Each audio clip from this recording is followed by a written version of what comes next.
Thank you, Arundhati, for that introduction. I think we'll now start the session.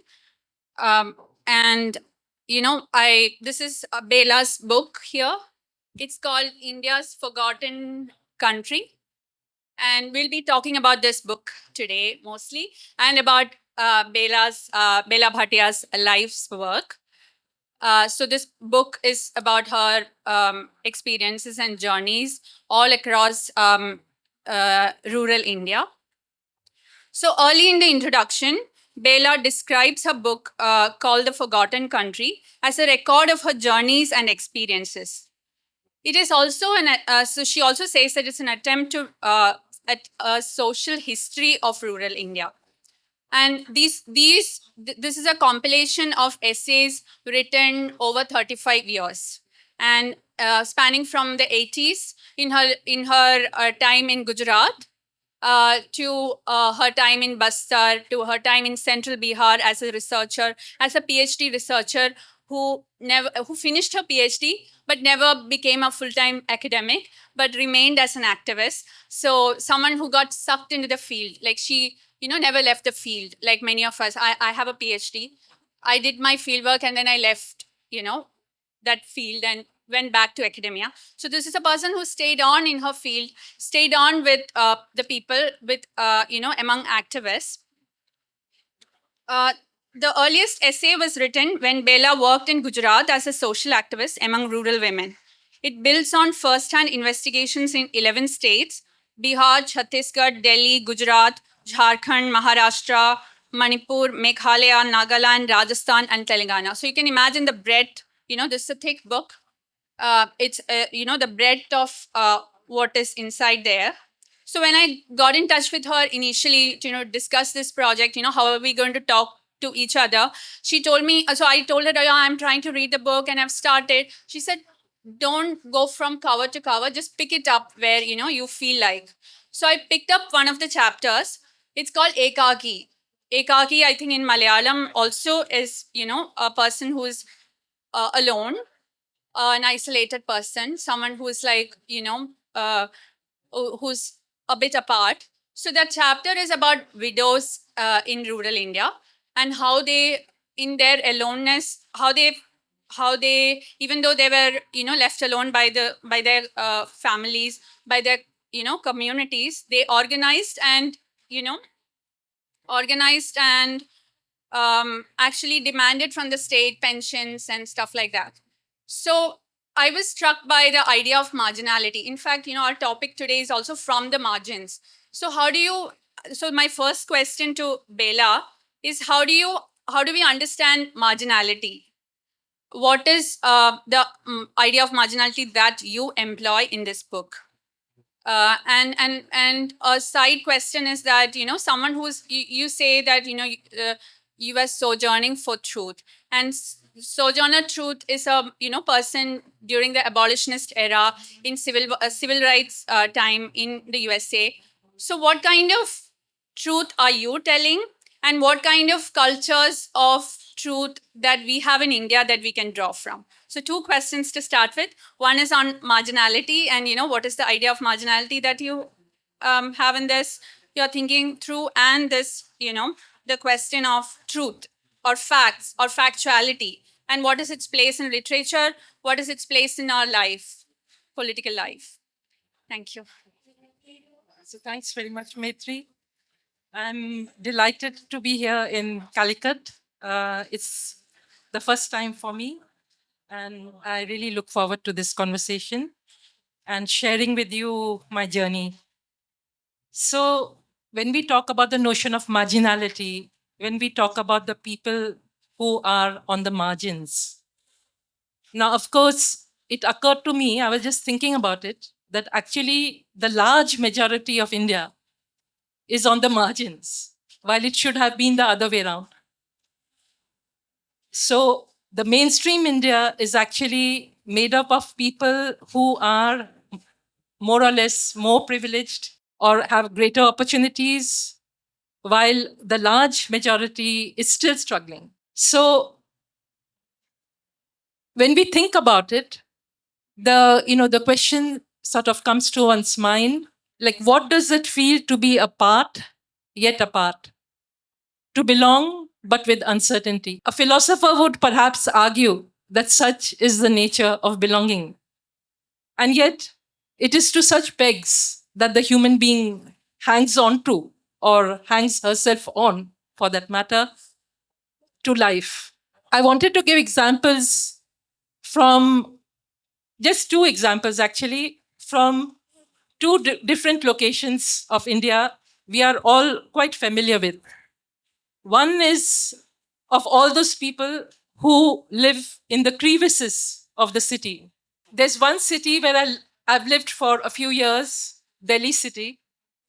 A rickshaw puller dies while pedaling because he has no money to treat his diabetes. Childhood passes by as young girls labor on mundane jobs to keep their families alive. Mothers take on more acceptable Hindu names in order to get domestic work, looking after other homes and kids, while their own are left unattended in capricious dwellings. Unemployed youth dream wistful dreams as they take another drug of a harmful drug. Puffs of smoke, wasted life, happiness that does not long that does not last long enough, human potential lost to humanity. A basti, as a slum is known in Delhi, is a mosaic of many stories that draw us into the worlds of working children and youth, single women, a range of degrading and unrewarding occupations, sex workers, untreated illness, disability, self taught intellectuals, old and new cultures, amongst others.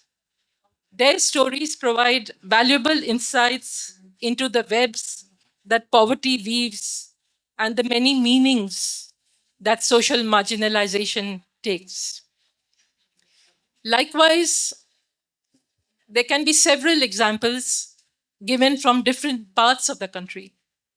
In 2012, I had the occasion to spend some time with those who were bonded laborers in the state of Rajasthan, in the district of Bara.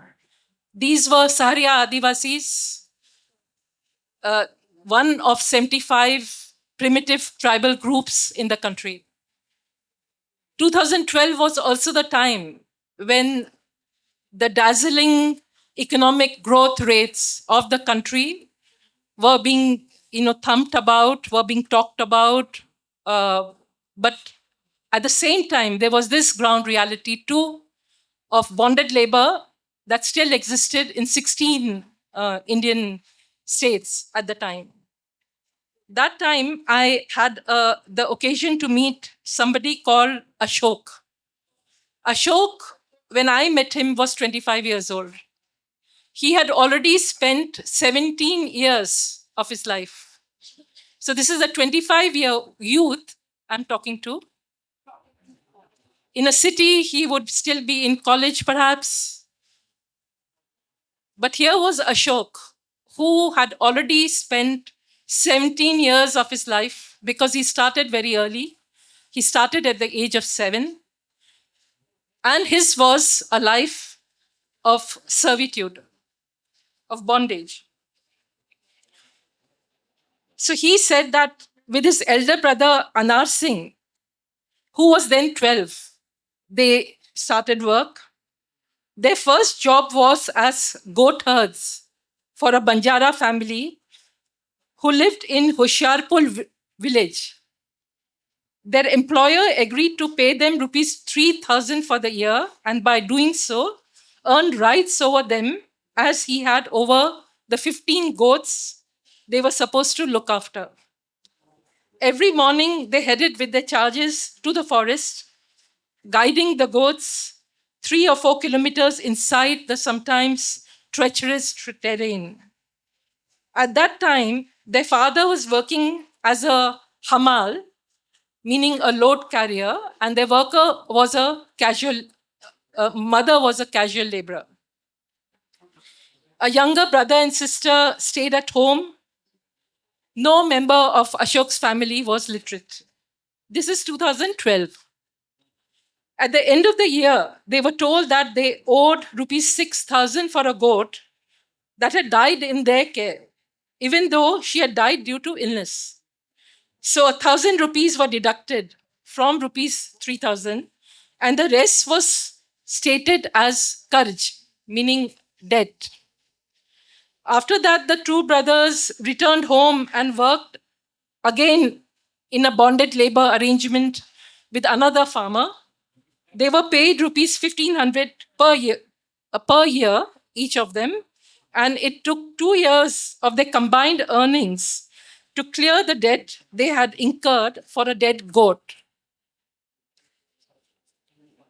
During that same time, amongst the many other people in bondage I spoke with, I also spoke with one person called Prakash, who talked about how he had also worked for bondage for 5 years. And at the end of the 5 years, his employer told him that 15,000 rupees debt remained. And then he said that his employer, whose name was Hansraj, he said, Hansraj ने मुझे छोटमन को 20,000 में बेच दिया. Hansraj sold me to Chotman, another landowner, for 20,000 rupees. So meaning at a profit of 5,000 rupees. So now he's a bonded laborer for Chotman, and then he narrates various difficulties that he faced in the following years. Then he narrates one particular time when he was really beaten very badly, to the extent that Chotman's wife came and said that don't stop beating him, otherwise he'll die. And that is when he said that at a chance he ran away from that house. And then he and his wife Geeta, they decided to file an FIR. He said, we decided to file an FIR, but at the police station at Kishanganj, the Thanedar refused to register one. So these two small stories are just to give you a very small glimpse into the reality of a very large number of people who, survive like that. So yes, I mean, it is a sad state of affairs indeed that a very large part of India is living in this, what I call forgotten India. And actually, they are not just forgotten by chance. I mean, they are willfully forgotten. They are trampled upon, wherever necessary, as we shall maybe talk later in the case of places like Bastar, where the resources are important for the mining companies. Their resources are taken, laws are broken. So the kind of trampling upon that existed during the time of the British, for example, for the Adivasis, who even then struggled for Jal Jangal Jameen. There are many Adivasi stories all over the country. We know people who were hanged by the Britishers for fighting for their resources. So the same kind of a situation continues to exist even today. So these are willfully forgotten people. These are people who have been trampled upon, who have been denied equal citizenship. Thank you, Bela, for that, for that reading from your book as well as the answer. And I think what you're getting at is that, there is a willful forgetfulness of large majority of, the country. And there is a lot of, structured inequality that refuses to go away. And many times these conditions are slave like, people are in bondage situations where they cannot break free from. But at the same time, as your work has demonstrated, as well as other people's work has demonstrated. And as we know, there is also a culture of rebellion, a culture of revolt, protest, and taking action to improve one's own life. So, what of those things? And to be more specific, you very clearly lays out the conditions in central Bihar that led to the Naxalite movement. And you also go around asking Naxal cadre, not just the leaders, ordinary Naxal activists, what do they think of, what has led to this? What are the motives? What were they thinking when they were doing, these Naxal actions? This is, something I'm curious about, because the social milieu that we are in Kerala, there were many Naxal activists, including from, people who are close to me too. So I feel like, when you ask these questions to people, how did they respond? One. And two, what was for example, you talk about the wage, the protests led by Naxal activists to for improved wages. So, did it improve people's lives in central Bihar or in Bastar? But let's stick to. I think we'll come to Bastar in the next a couple of questions. But what do what is your impression of the Naxal movement, the Maoist movement, and what has it achieved? Sure. See, first I'd like to speak about Bihar because that's where my own study of the Naxalite movement began. So I studied the movement there for 2 years. This was 95, 96. And it was not surprising. And that explained matters a lot when, as part of my study, I had a chance to go to the poorest households. Because in these parts, the Naxalite movement is called Garibon Ki Party, meaning a party of the poor. And the mass base was basically of the landless, mostly the landless agricultural laborers who belong to castes such as the Musahar caste. Musahar in Hindi, it's in Hindi, they're called Musahar, which means rat eaters. So they are at the lowest rung of the caste hierarchy, very poor people. And in central Bihar, like in the 5 districts of central Bihar that I had the occasion to study, I went to more than 50 villages, around 51 villages in 2 years. And I found that large scale landlessness existed in the area. So the mass base of the Naxalite party, or parties for that matter, because at the time in Bihar, there were 13 Naxalite groups. I studied 3 of them, the CPI-ML Liberation Party Unity and MCC. And I found that the mass base included these landless agricultural laborers or very small farmers with very small parcels of land. And you can imagine a place where 30 to 40% of the peasantry is landless. Even the land on which their houses are built don't belong to them, but they belong to the landlord, or they used to call them Malik. So even the terminology, they're calling them Malik, they're calling them Badka Log. Badka Log meaning big people.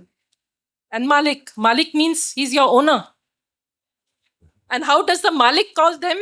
The Malik calls them, doesn't even call them by the name, calls them Array, like that. So you're not even addressed to by your name.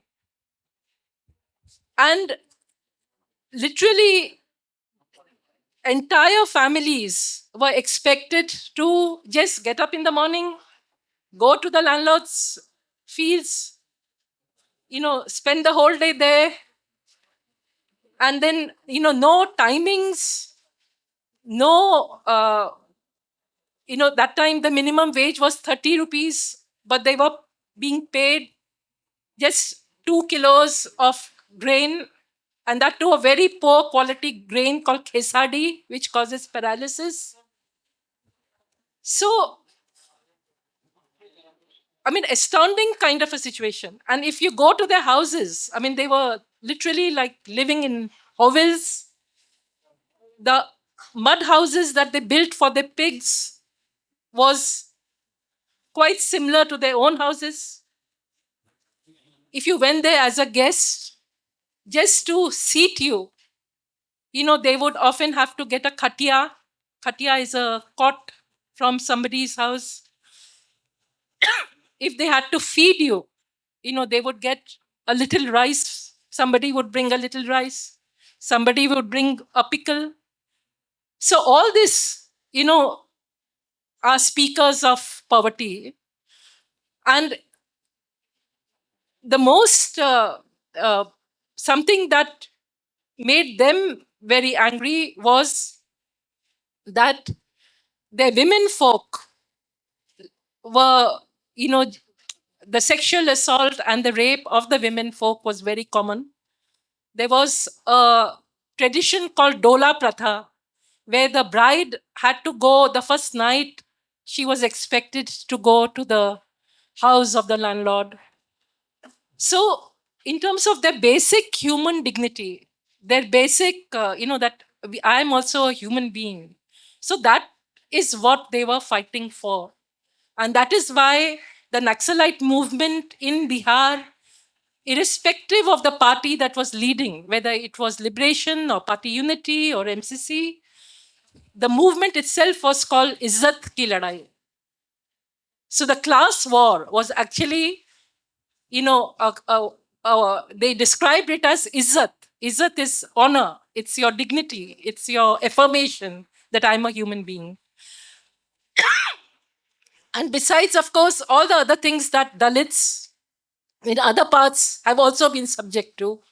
Like you can't wear a clean dhoti, you can't sit on a khatia in front of your own house, you can't look at the landlord straight into the eyes, because if you look straight into the eyes, it's an affront, and so on. So these were the kind of indignities that the laborers there were subject to.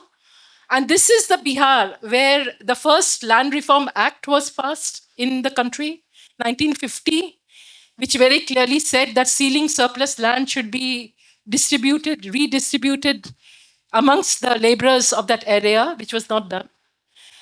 And instead, in places like West Champaran, I have been witness to this, how landlords owned thousands of acres of land.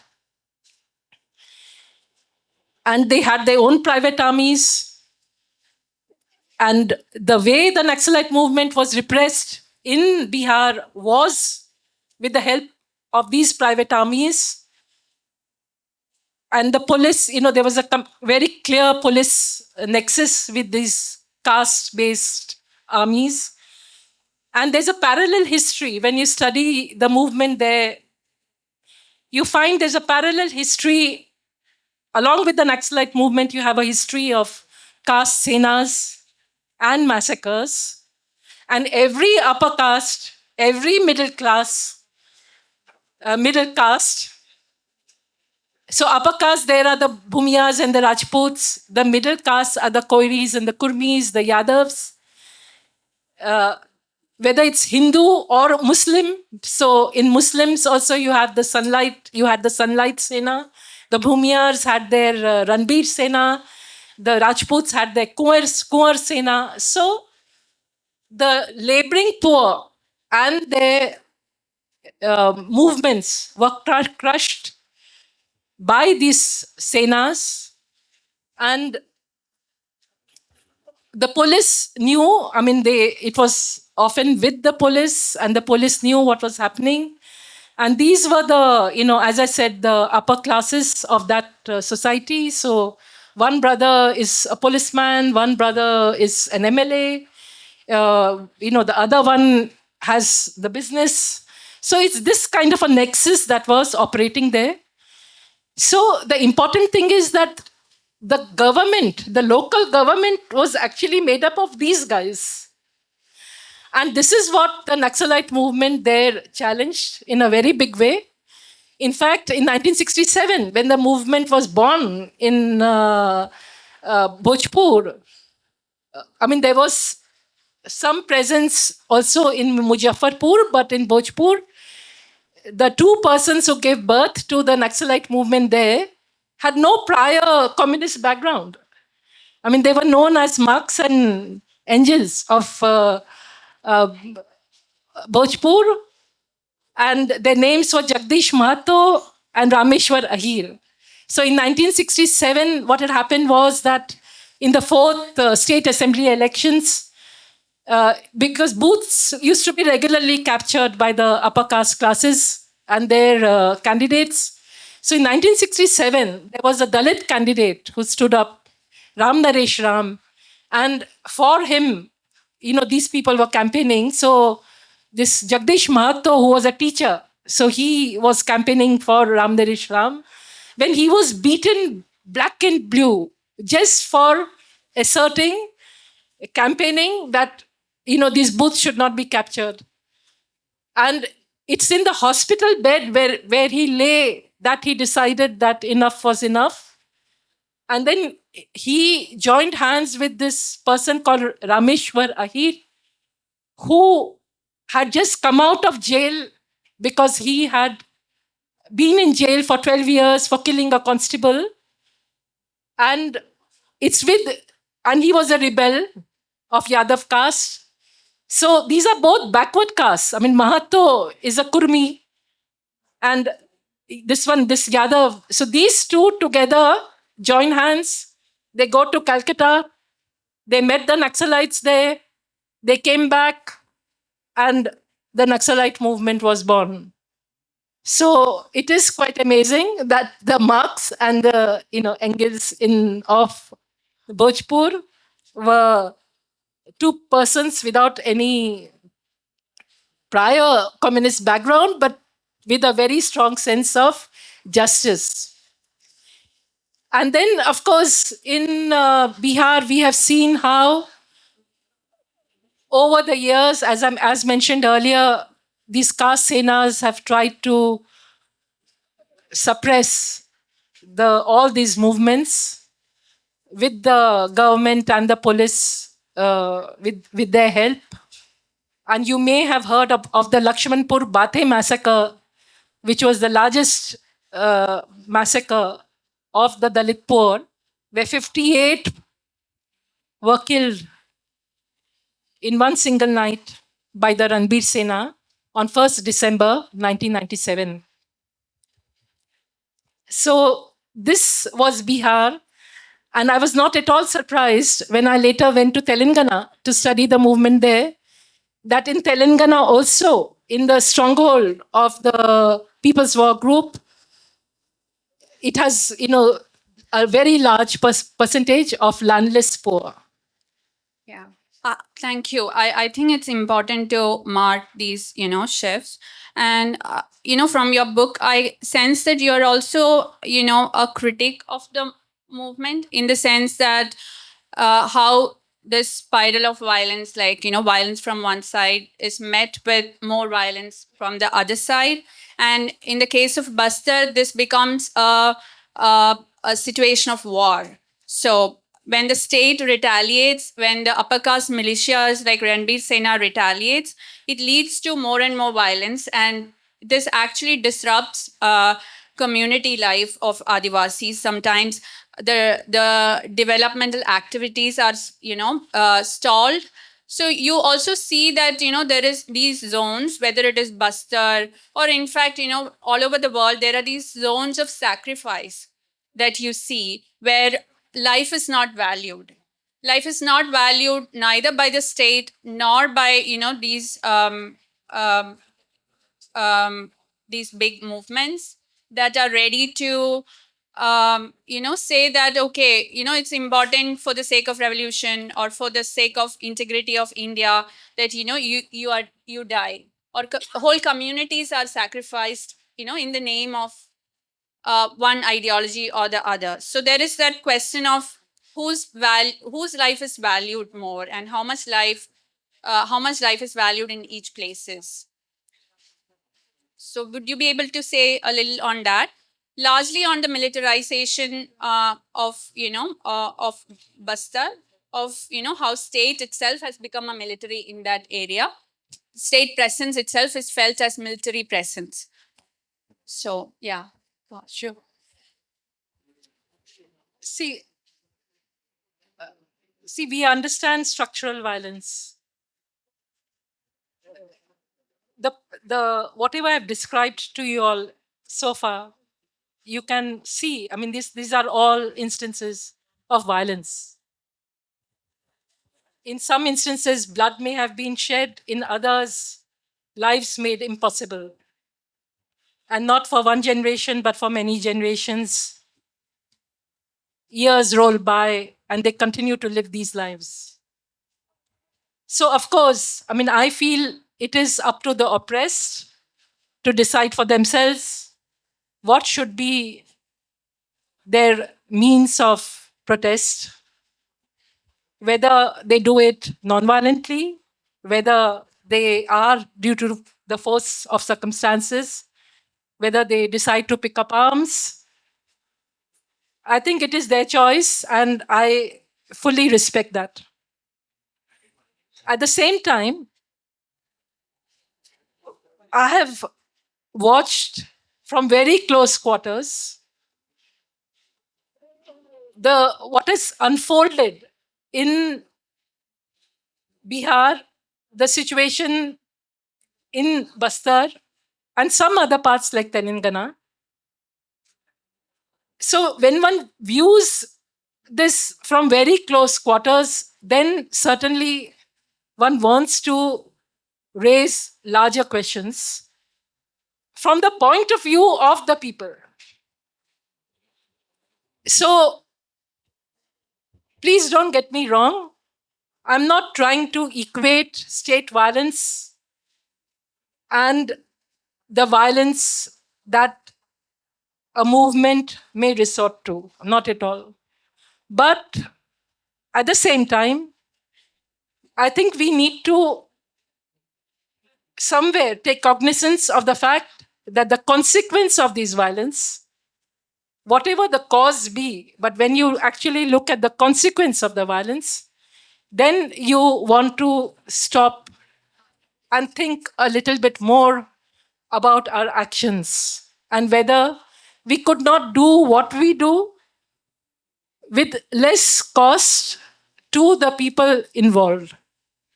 I think that's important because somewhere I think the large number of, I mean, neither you nor I are laborers. You know, even if we may be involved in the movement, we may be involved in the movement as intellectuals or in some other capacity. But it is the large section of the population who is actually living there day in and day out, and who is considered as the mass base of the movement, who may be or who may not be, because on the ground it becomes very difficult to tell whether sometimes whether they are in it voluntarily or whether they can withdraw and whether they have the freedom to withdraw. So, for example, in Bihar, I mean, you had earlier asked about the achievements. I mean, there are very many significant achievements. Like I'd mentioned to you about the Izzat Ki Ladai. Laborers have mentioned to me about how before, when the hand would be raised to hit them, you know, that confidence that now we will hold the hand. Or women whose, who would be victims of sexual assault. Again, a woman told me that that's no longer the case. And if they dare to do it, then they know that they may have to pay with their lives. The minimum wages have still not been achieved, but the wage rate has increased. ceiling surplus land has not been distributed. But still, some access to more land like village pasture land, which is called Gair Majurwa land, which used to be also under the control of the landlords, has been achieved. But at the same time, the cost on the poor has been huge. And in Bihar, for that matter, when I was there in the mid-1990s, the open and the mass movements were very, very strong. And it is with these open and the mass movements that the people really related themselves to. So whether it was the Indian People's Front, whether it was the Mazdoor Kisan Front linked with party unity, these were the mass fronts that they related with.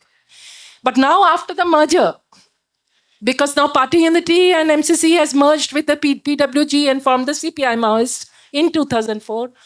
And then since then, the underground party, of course, is banned, but the mass movements have also now withdrawn from those areas. So, except for Liberation, which is CPI-ML Liberation, continues to have a presence because it is contesting elections and so on. So there I feel that it is a big miss because people actually, when in the mid-90s, there used to be a very sort of political environment in that whole area. There used to be mass movements, for wages, for land, and so on. So all that has now really reduced.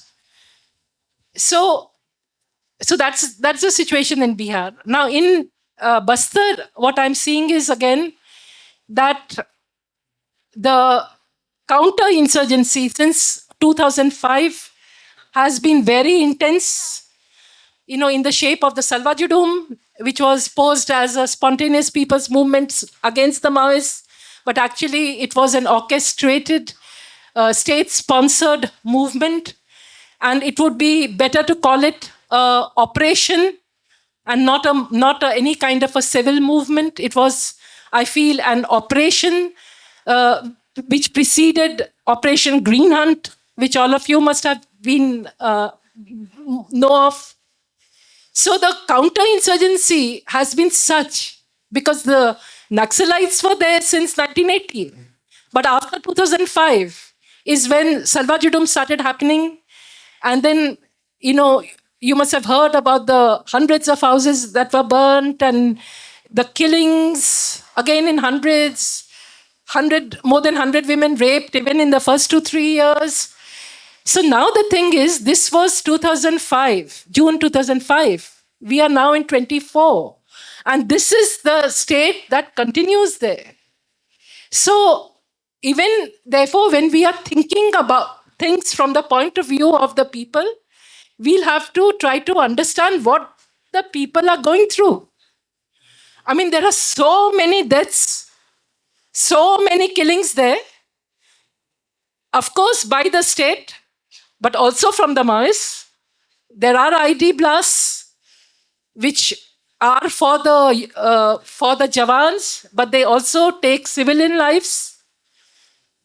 There are killings of police informers by the Maoists also. So recently, just to give one example, since January, there has been an increase in extrajudicial killings by the state. After Amit Shah came and gave in an interview in Raipur, he said, we are going to wipe out the Maoists by 2026.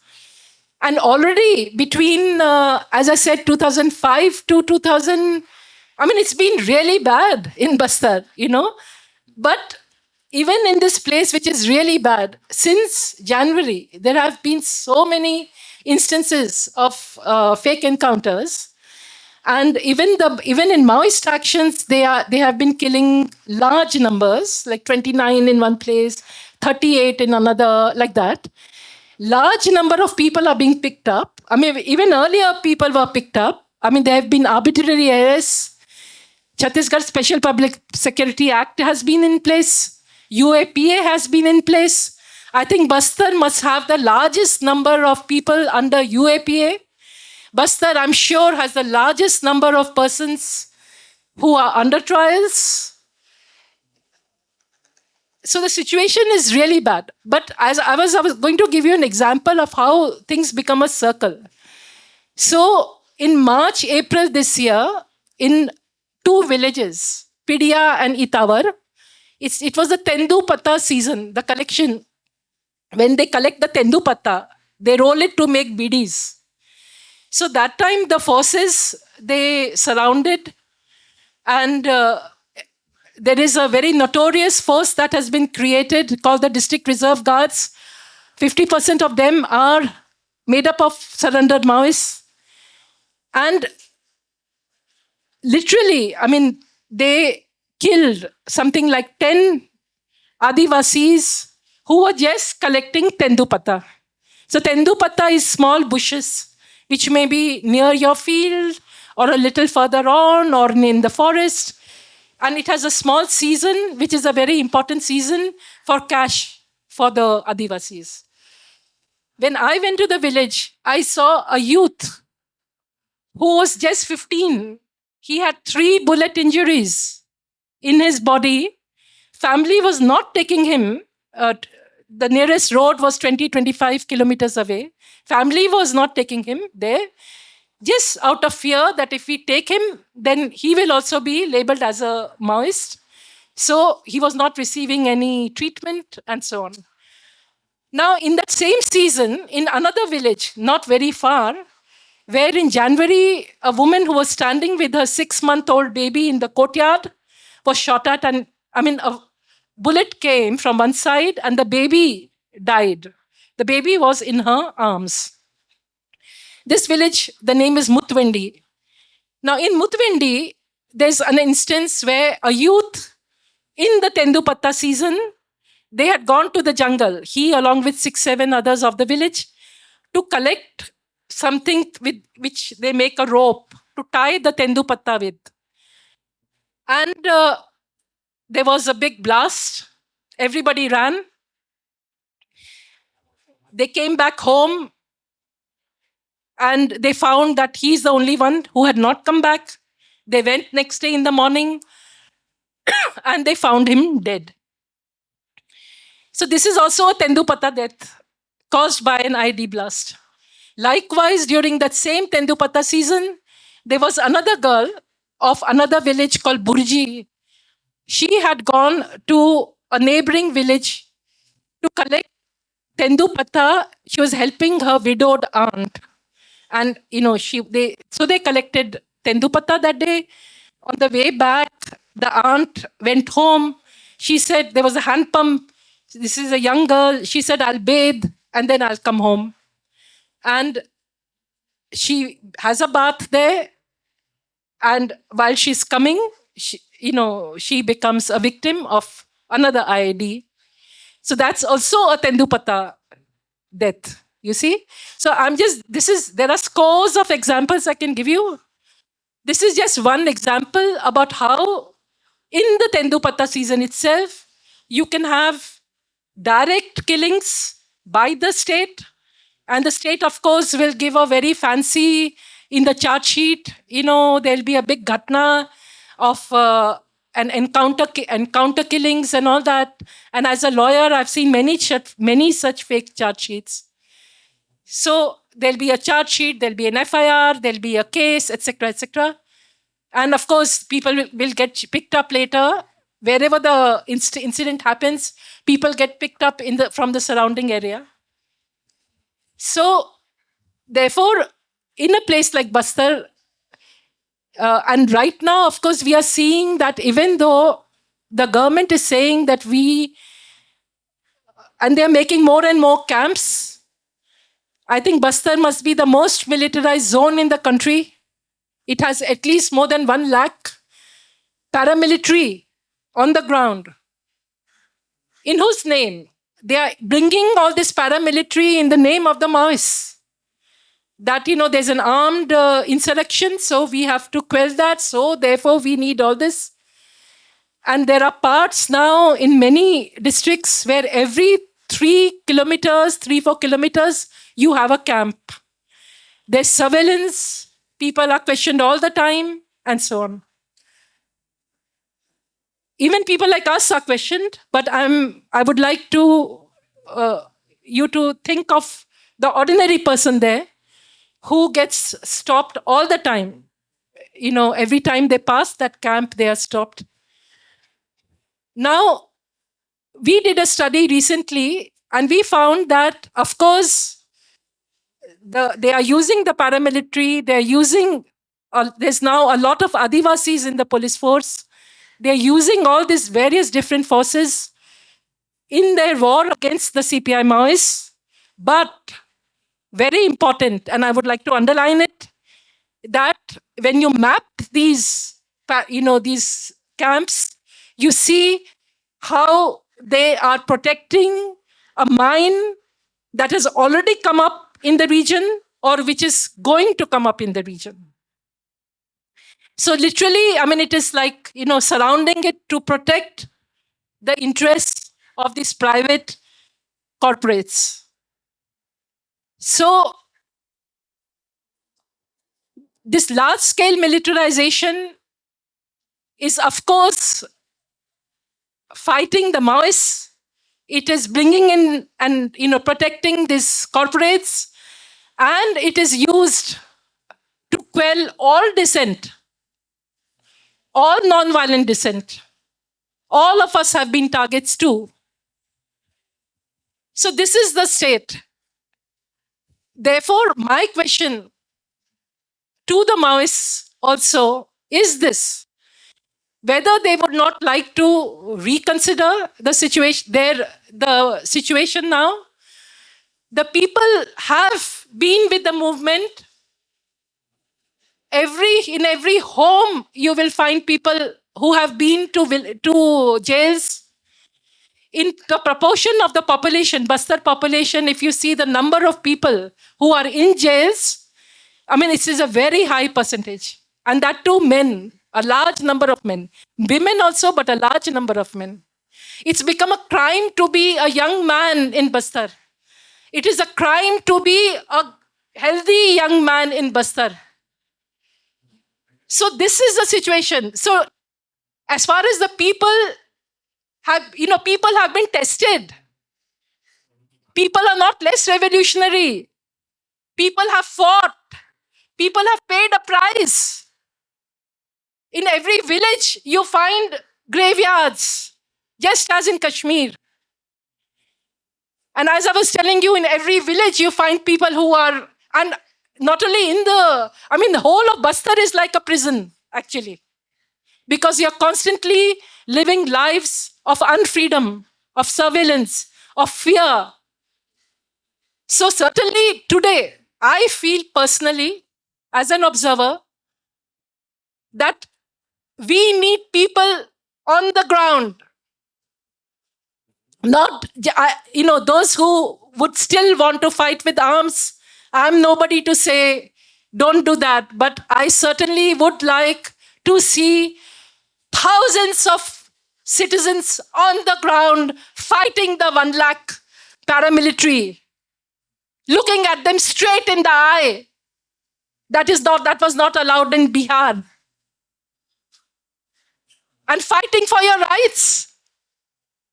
Because you can do it openly. You can do it in a democratic way. You can fight.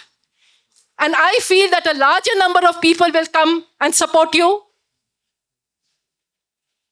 Today, for everything they have an excuse that we are fighting terrorists, we are fighting Atankvadi, we are fighting this, we are fighting that.